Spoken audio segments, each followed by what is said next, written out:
Hey everybody, what's going on? Hexlex here. I got another Master Duel video for you all. So today we're going to be looking at a more pure Kashtira build. I've already covered the sort of Halki, or not, I always want to say Halki Fibrex, but no, the Tomahawk Auroradon combo line that was focused on turboing out a bunch of stuff like Appaloosa, Baron de Fleur, Borlode Savage Dragon, Thunder Dragon Colossus, etc, etc. This is more in line with what the Kashtira strategy is trying to do. This is a Kashtira deck that is entirely focused on the Shangri-Ira and the number 89 Diablosis, the Mind Hacker interaction, which will allow you to not only banish a lot of your opponent's cards face down from their main deck, from their extra deck, if you have Fenrir from their field, so on and so forth, but in addition to that, with the Shangri-Ira, we are also, of course, locking out quite a few of our opponent's zones there as well, and with some combo lines, you can even make it so that your opponent is pretty much unable to summon monsters at all, and we will be showing a game like that here in the games coming up. So, for only having the first wave of support, this deck is, like, surprisingly competent. I wouldn't call it good, necessarily. It's fine. I think it's, like, I think it's probably Rogue tier, honestly. I'd say upper Rogue at its current power level. Now, of course, as everyone, including myself, has been saying, once we get the second wave of support, this strategy becomes a lot more powerful and consistent at the same time. So, what you're going to see here is literally just the beginning. But for now, we are still able to do a decent amount of banishing and zone locking with this deck. So, a few things that we have going on here. We, of course, are more or less maxed out on Maxx Kashtira cards. Good lord, I can't talk tonight. We're pretty much maxed out on Kashtira cards. We have all of the monsters we can play, 3 of each Riseheart, Unicorn, and Ogre, as well as the 2 Fenrir we're allowed.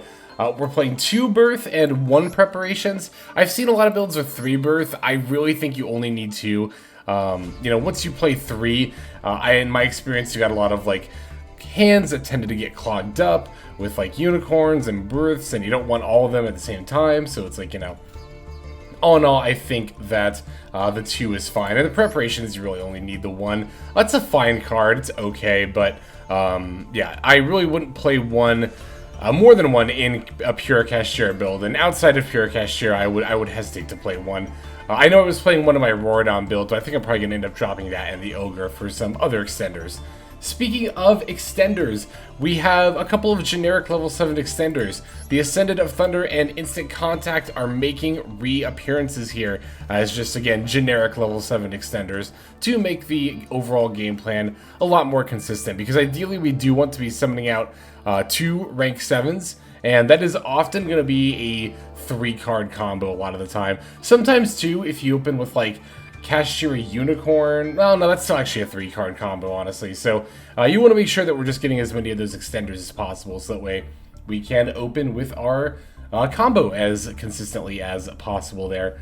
The extra deck is a lot of duplicates. That's because we are on 3 Extravagance, and ultimately I think this is probably the way to go for now, just because, once again, our main combo line to set up the Diablosis and the Shangri-Ira is usually going to be a 3-card combo. As such, it's pretty inconsistent. So you want to make sure that we're having ways to get card advantage and also at the same time dig for a lot of cards. That's also why we're playing the Prosperity.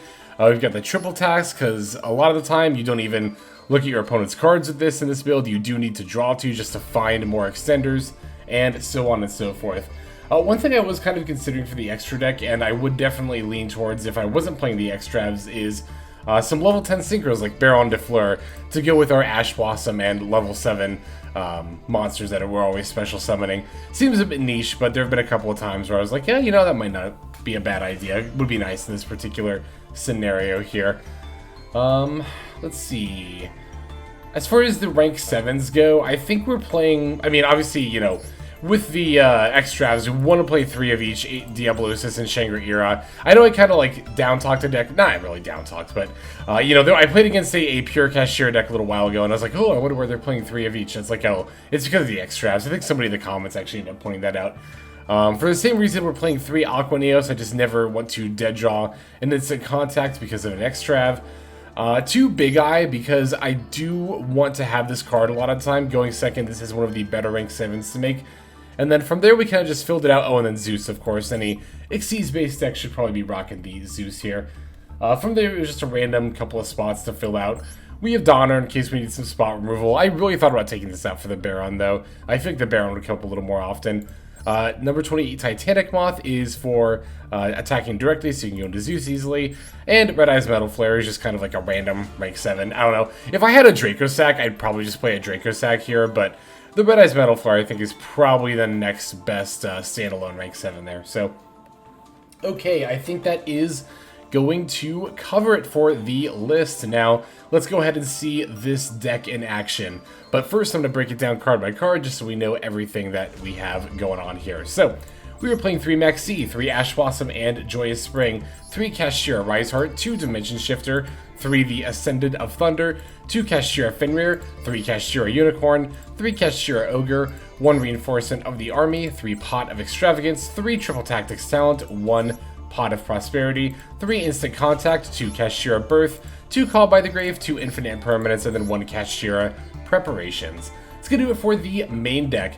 For the extra deck, we're on 3 Elemental Hero Aqua Neos, 2 number 11 Big Eye, 1 Red Eyes Flare Metal Dragon, 1 number 28 Titanic Moth, 3 at number 89 Diablosis the Mind Hacker, 3 Kashtira Shangri-Ira, 1 Divine Arsenal, AA-ZEUS Sky Thunder, and then finally 1 Donner Dagger for hire. It's going to do it for our list. Now let's look into this gameplay here.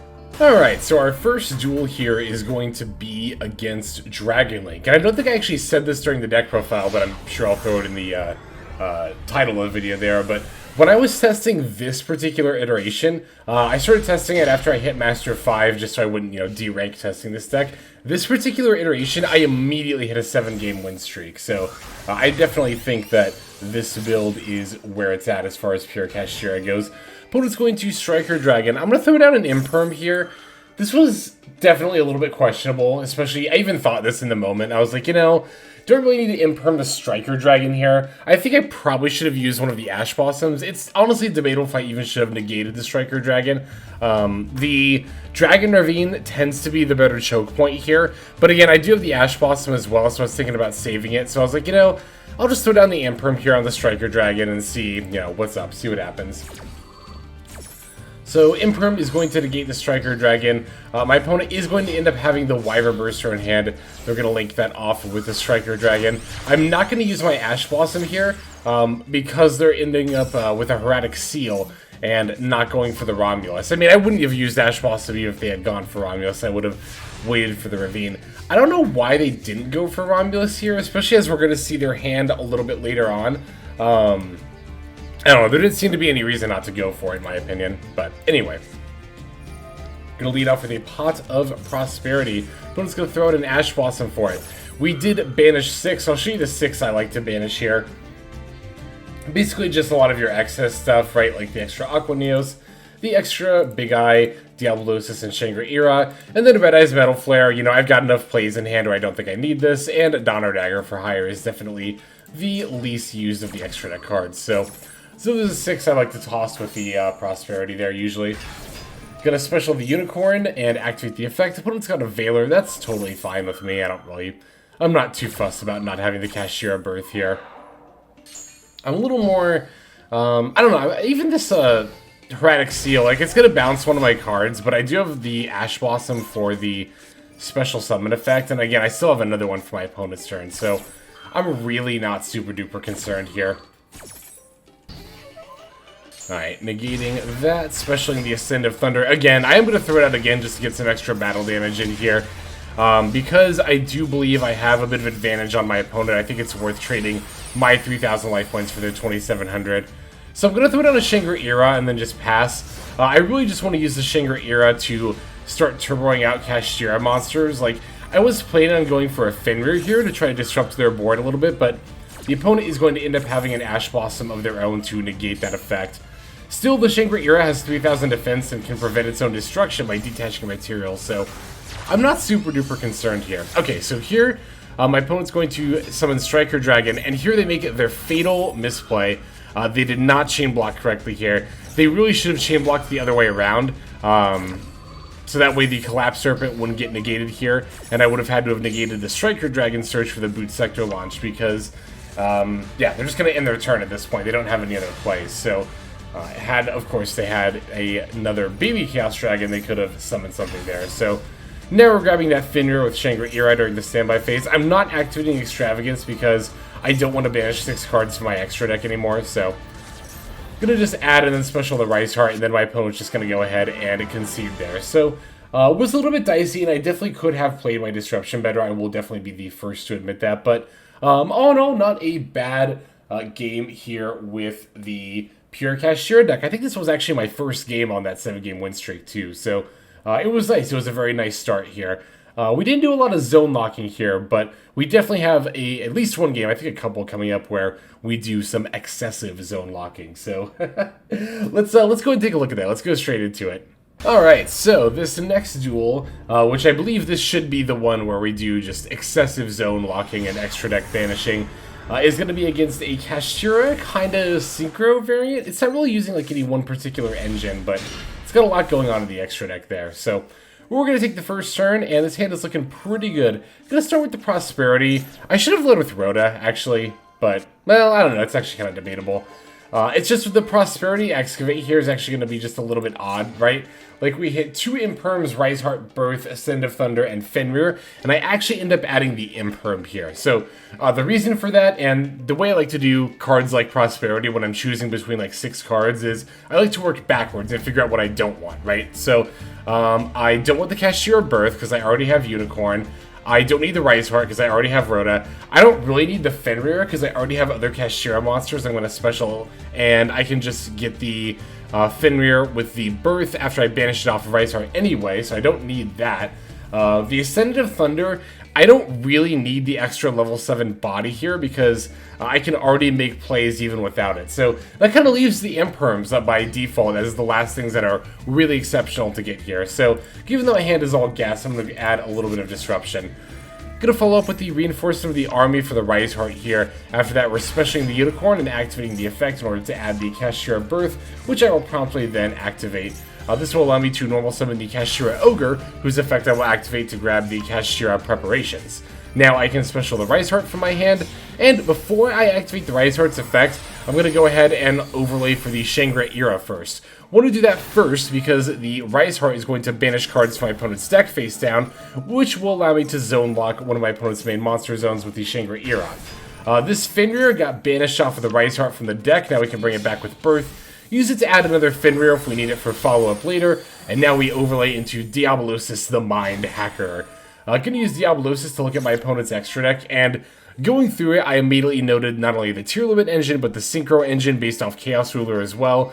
I feel a little dirty. Like, I've played so many decks like my opponent is playing, and as a result, I know how to dismantle them best. So, definitely going to use Diablosis to hit the kick close here that will cut off my opponent's entire tier limit engine, so that way they are not able to make any plays with any of those cards there. So, after banishing the kick close, we get to banish even more cards off the top of the opponent's deck, hit another one of their main monster zones, now that's cut off. I just like to imagine the Shangri-Ira just shooting the monster zone from orbit. Like, Alright, draw phase. We're going to flip up the Preparations and special the Fenrir. I like activating the Preparations during the draw phase because you really want to get the effect to banish a card in your opponent's hand off. If they try to imperm you, you can really punish them for that. However, the Preparations already needs to be face up on the field in order for that effect to resolve, so I just like flipping this up as soon as possible here. We can also pull a Unicorn from deck during the standby phase of Shangri-Ira. Opponent's going to try to activate Foxy-Tune for Deer Note, but that's going to allow me to activate both Unicorn and Fenrir to banish my opponent's Deer Note. I'm going to banish their Chaos Ruler now with the Unicorn, and then because I got 2 more banishes, I get even more banishes off the Diablosis, and then I get 2 more zone locks off the Shangri-Ira. So, had my opponent not conceded, I would have actually locked them out of their last 2 main monster zones, meaning my opponent would not have been able to play monsters, which, you know, I will say, that's maybe not the best kind of Yu-Gi-Oh! To be playing, the one where your opponent can't play by virtue of zones that can't be occupied. That definitely is a bit of a feels bad moment there. won't deny that. But I don't know, I had fun playing it, so we do still have a couple more games to go into, so let's go take a look at the next one here. Alright, this duel is going to be against Tearlaments yet again. This time around, though, it's more of a general, like, Tearlaments deck. They're not using as much spicy tech. They are playing Fenrirs, though.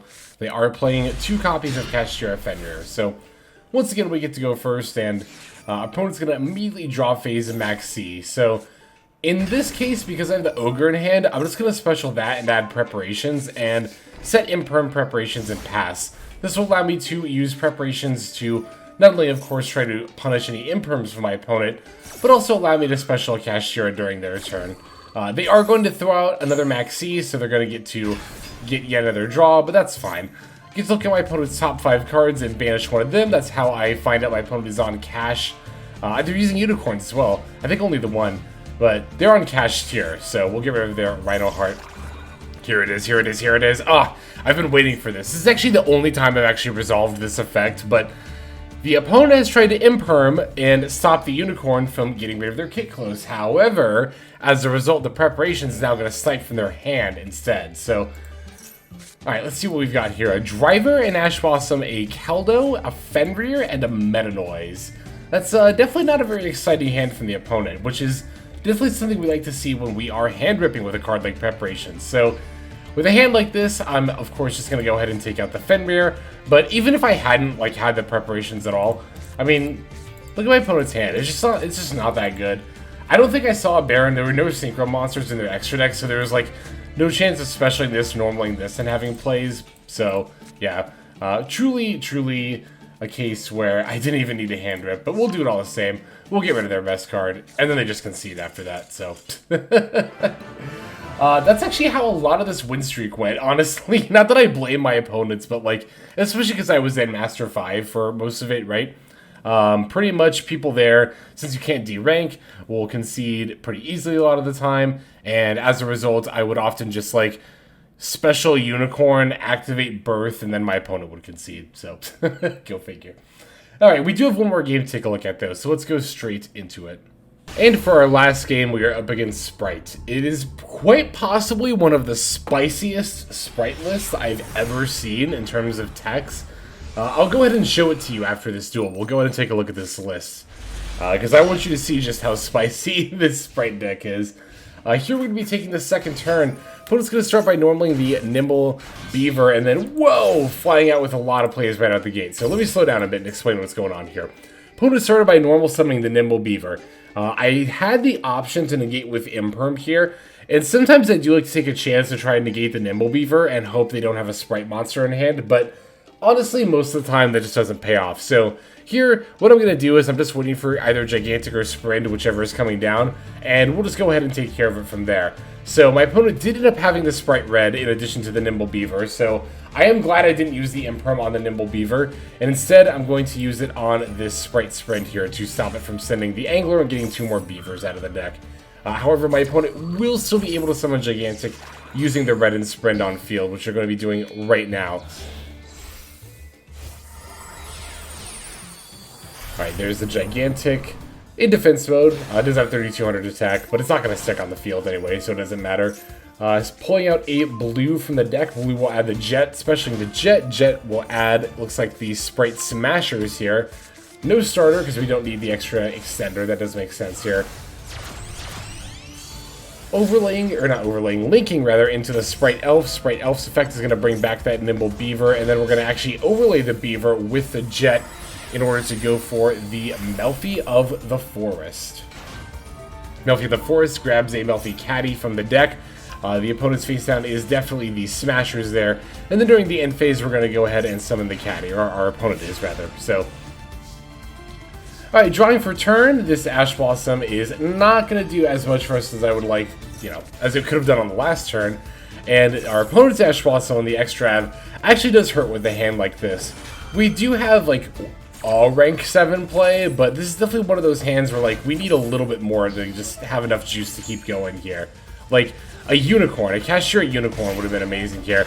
I guess I actually should have activated Triple Tech. I didn't even think about that until now, but I was kind of debating how I wanted to use triple attack still at this point in the turn, but looking back, I definitely should have drawn 2 cards before I did anything else, in case I top decked a Kashtira monster and wanted to special it from hand.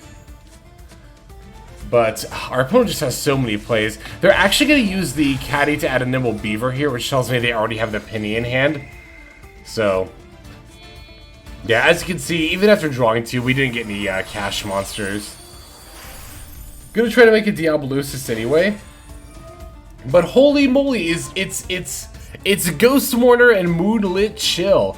I have run into this card probably the number of times I can count on one hand in like my whole time playing Master Duel. But for those who are unfamiliar, this is kind of like the she's in the same family as like Ash Blossom and Ghost Bell. So what she does is you pitch her and target a face-up monster. Its effects are negated, and then if it leaves the field, then the opponent takes damage equal to its original attack. So they have used that to negate my Diablosis. And as I'm going to try to battle here, I'm just going to go ahead and run into the Melfi Penny, which is not summoning a Herald of the Arclight. No, in this case, it's actually going to end up grabbing the Merry Melfis. Merry Melfis will bounce it back to my extra deck, and then I actually end up eating 2800 damage as a result. And not that, because I don't have any more plays, you know, I'm just going to go ahead and concede there. So that was the game that actually ended up ending my run. And let me show you this list here. Look at this deck. What an awesome Sprite deck. This is good. I like this a lot. We have the 3 Ghost Mourner and Moonlit Chill. We have the 3 Nibiru the Primal Being. We're even playing the Barone like I was talking about earlier. But in Sprite, we're playing the Barone not only because we have the Diva with the Yamatako Orochi, but we're also playing the Fenrirs, and we could actually do that with the Ash Blossom as well. So this is a spicy Sprite list. My hat's off to you. What was my opponent's name there? Nice Zen. Yeah, my hat is definitely off to you on that one. So that's gonna go ahead and do it for this video, everyone. Thank you so much for watching these duels. Now let's go ahead and move to our outro.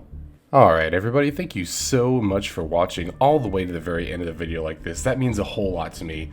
Not just personally, but it's also a great way of supporting the channel as well. If you're interested in supporting the channel in other means, you can of course feel free to comment and or subscribe right here on YouTube. I'm always looking to the comments section. You guys leave some pretty awesome feedback as far as like constructive criticism goes when it comes to deck building, gameplay, channel content, all that stuff. So feel free to leave your opinion down there. I will be sure to take a look at that there. And then subscribing is going to be the best way to get notifications of when these videos drop. That does happen every day, by the way, so if you're looking for daily Master Duel content, you've come to the right place. And there are more places where you can get some daily Master Duel content. If you check out the description below, follow the top link over to my Patreon page. There for just $5 a month, which is as much as you pay for a booster pack, you'll find a lot more value than a pack full of filler over there. We've got some previews for content upcoming here on the channel. We've got some exclusive games that are only posted over on Patreon over there. We've got some Q&As, and then you can also have your name featured in this lovely credit sequence where I thank all of the people who are helping contribute over there on Patreon. It's a huge support to the channel, and it really means a lot as well. So thank you everyone who is donating that is featured here on screen. And again, you know, it's not just a pure donation. You do get some more daily Master Duel content over there just for being a part of the Patreon. But I think that's about all the time that I have for today's video. Once again, I just want to thank you so very much for sticking all the way to the end of the video. Again, it just means a lot as I do put a decent amount of work into getting these videos out every single day. But that's about all the time that I've got for now. So without further ado, this is Xlex. I'm signing out, and I hope you have a fantastic day.